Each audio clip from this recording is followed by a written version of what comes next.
செய்திகள் முடிஞ்சது. நாங்கள் இனி ஆசிய தலையங்கத்துக்கு வருவோம். என்ன ஆசிரியர் தலையங்கம் கொஞ்சம் வில்லங்கமாக தான் இருக்கும் போல பார்ப்போம். அதுக்குள்ளே அறிஞர் கருத்து, உறுதியான எண்ணங்களால் உங்களை சுற்றி அரண் அமைத்துக் கொள்ளுங்கள். உறுதியான எண்ணங்களால் உங்களை சுற்றி அரண் அமைத்துக் கொள்ளுங்கள். உங்களுடைய எண்ணங்கள் எல்லாம் உறுதியாக இருக்குமா என்ற உங்களை சுற்றி ஒரு தினமாக சேர்க்கலாம் இல்லையே, அமைச்சு கொள்ளுங்க. அரசியல் அமைப்பு மாற்றமே தமிழர்களுக்கு தீர்வு எனில் என்ன பண்ணு பார்ப்போம். ஜனாதிபதி அனுர் குமார திசாநாயக்காவுக்கு நிறைவேற்று அதிகாரத்துடன் பாராளுமன்ற அதிகாரத்தை மக்கள் மனமாக வழங்கியுள்ளனர். மனமா கொஞ்சம் இல்ல இந்த கொண்டு போய் வாங்கி கொடுத்தாச்சு. இனி இந்த நாட்டின் எதிர்காலத்தை நல்ல முறையில் கொண்டு செல்கின்ற கடமையும் பொறுப்பும் ஜனாதிபதி அனுருக்கு உண்டு. தந்துட்டேன் ஐயா, நல்லா கொண்டு போறது கடமையெல்லாம் முன்ன போறது பேர்ந்தத விளையாட்டு விட்டியல் என்று சொல்லுவேன். அந்த வகையில் 10வது பாராளுமன்றத்தின் கன்னி அமர்வில் கொள்கை பிரகடன உரையாற்றிய ஜனாதிபதி அனுர இனி இலங்கையில் இனவாதத்துக்கோ மதவாதத்துக்கோ இடமில்லை என ஆணித்தரமாக கூறியுள்ளார். இந்த இனவாதம் மதவாதம் முன்னே இந்த பிக்கு ஐயா மாதிரி இருக்கு நம்ம துறவிகள், அது கணக்கு பெரிய இடைஞ்சல் பண்ணி கொண்டு கதைச்சு கொண்டு இருக்கிறது. இப்ப என்ன ஒன்று எல்லாம் மௌனமாக இருக்கணும். அதுலயே கொஞ்சம் தெரியுதல்லோ கடவுள் அங்கே மதவாதம் இல்லா போச்சு தெரியும். இனி இங்கு இனவாத மதவாதத்துக்கு இடமில்லை என்று ஜனாதிபதி குமார திசாநாயக்கா கூறுவதில் இனி என்ற சொற்பதம் எதை குறிக்கிறது என்பதுதான் இங்கு கவனிக்கப்பட வேண்டும். இனி அதாவது இனி என்பது ஜனாதிபதி அனுர ஆட்சி காலமாகிய 5 வருடத்தை குறிக்குமா, அல்லது இனி என்பது எக்காலத்திலும் இனவாத மதவாதம் இருக்காது என்பதை குறித்து நிற்கிறதா என்பதுதான் இங்கு கவனிக்கப்பட வேண்டும். நிச்சயம்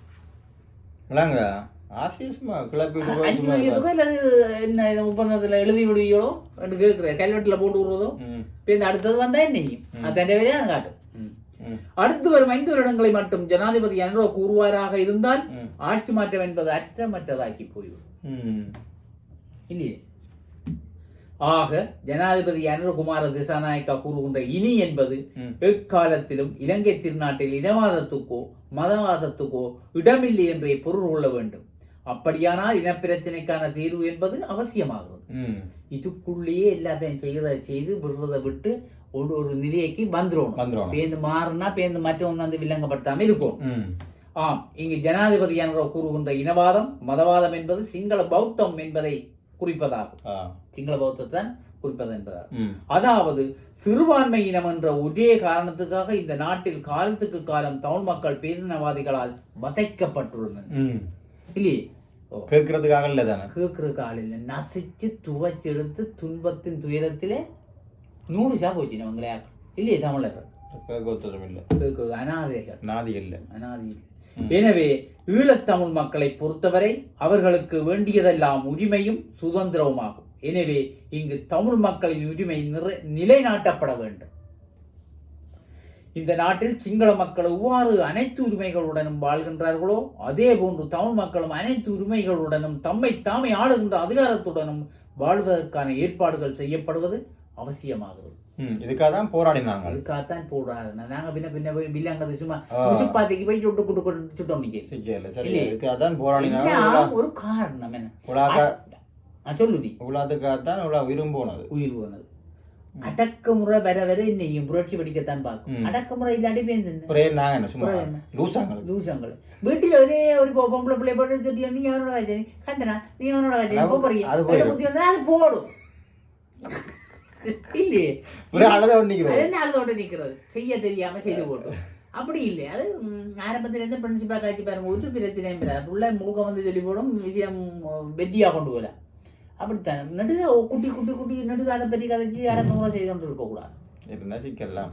இங்குதான் அரசியலமைப்பை மாற்றுவதன் மூலம் இனப்பிரச்சனைக்கு தீர்வான முடியும் என ஜனாதிபதி அனுர நம்புறேன்.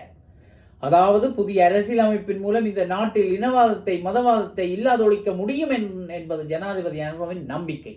நிச்சயமாக அந்த நம்பிக்கை ஏற்புடையதாக இருக்க வேண்டுமாயின் அரசியலமைப்பு மாற்றத்தில் தமிழ் தரப்புகளின் வகை பங்கு அவசியமாகும். அதுதான் பிரச்சனையே. எங்கண்ட வகை பங்குன்றவை எங்களுக்கு நெஞ்சிருக்கிறீங்க. என்ன செய்வாங்களே யார் போறோன்று அடிபடுவாங்களே. நீயோ நானோ நான் நீ போ, எனக்கு நாளைக்கு நேரமில்லை நீ போ. இதுதான் நடக்கும். என்ன செய்ய போறாங்க? இதை விடுத்து 1972 1978 கொண்டு வரப்பட்ட அரசியலமைப்பு போல புதியதும் இருக்குமாயின் ஜனாதிபதி அனுரு அல்ல, அந்த ஆண்டவன் வந்தாலும் இலங்கையில் அமைதியை ஏற்படுத்த முடியாமல் போகும் என்பது நிறுதிட்டமான உண்மை. கொண்டு வரப்பட்ட அரசியலமைப்பு போல 72 கொண்டு வந்த அரசியலமைப்பு எல்லாம் தவிடுபொடிதான். அதோட எல்லாம் சிக்கு பக்கலா போய் சிக்கலை கொண்டு வந்து விட்டுரும். இந்த எங்களுடைய ஜனாதிபதி இவர் முந்தி ஜே.ஆர். ரேவத்தனா இருந்தார். அவர் வந்து இந்த சட்டம் அவர் தான் இந்த நிறைவேற்று அதிகாரத்தை பயன்படுத்தி செய்ததுதான் இன்றைக்கு பிரச்சனையை கொடுத்துருக்கு எங்களுக்கு. அதை எடுத்துக்கொள்ளலாம் கிடக்கு, பிரிச்சு கொள்ளலாம் கிடக்கு, திரிவுபடுத்தி ஒன்றும் செய்யலாம் கிடக்கு. அப்ப இவர் இப்ப ஆனா இவர் துவங்கிட்டார் அந்த என்ன நிறைவேற்று அதிகார ஜனாதிபதி முறைமையை ஒழிக்கிறதுக்கான பேச்சுவார்த்தை தங்களுக்குள்ள துவங்கிட்டோம், தங்களோட கட்சிக்குள்ள நடந்து கொண்டு இருக்கான். அப்ப அது ஒரு ஆரம்ப கட்டம், அது நல்லா தான் நடக்கும். எல்லாடி சில பேர் சொல்லி போட்டு இந்த தண்டை ஆட்சி கடைசியில செய்வோம் யோசிச்சு வந்துட்டு அப்படியே விட்டுட்டு போகும் இல்லையே. ஆனா இவர் அதை துவங்கிட்ட கதையா கிடக்குது. நல்ல நடந்தா நல்லதுதான், நல்லது நடக்கணும், ஆண்டவன் அருள் புரியணும். இதோடு எங்களுக்கு ஒரு நல்ல காலம் முடியாட்டி கடவுளானும் எங்களை காப்பாற்ற முடியாது.